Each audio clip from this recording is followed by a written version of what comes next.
On December 5th, 1969, four computers are linked together by the ARPANET.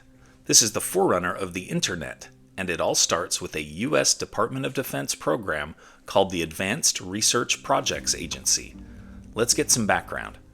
There was concern during the Cold War that if you have a central core computer that is controlling things like communications or missile defense systems, then in a war, that central computer could be destroyed or disabled by your enemy, thereby disabling your defense system.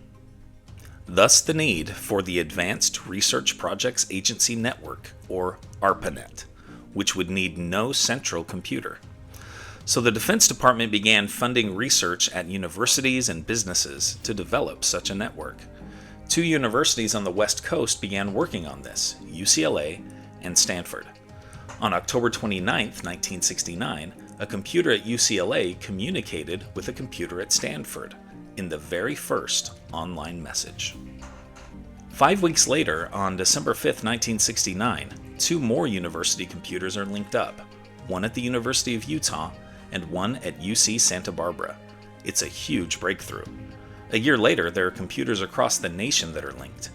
By the 1980s, a superior network, the Internet, is rendering the ARPANET obsolete, so the ARPANET is retired in 1990. Thus, we go from computers like this communicating with each other to humanity's greatest achievement more than 50 years later, the Learn with Mr. Lewis YouTube channel.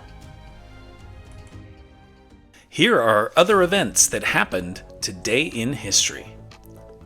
In 1770, the British soldiers involved in the Boston Massacre are found not guilty of murder.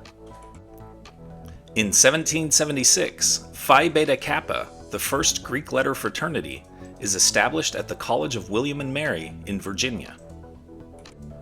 In 1839, U.S. Army officer George Armstrong Custer, famous for the Battle of the Little Bighorn, is born in Ohio.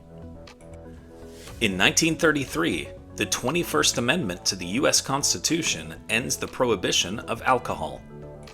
In 1984, the blockbuster film Beverly Hills Cop, starring Eddie Murphy, is released in theaters. In 2008, O.J. Simpson is sentenced to 33 years in prison in Nevada for kidnapping and armed robbery. In 2013, South African leader Nelson Mandela, the nation's first black president, dies at age 95.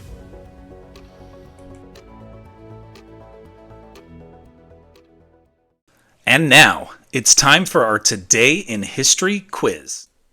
Before the atomic blasts of World War II, where did the largest human-made explosion occur? The Soviet Union, Canada, France, or the United States? Think you know the answer? Drop your guesses in the comments below. Find out if you're right tomorrow on Today in History.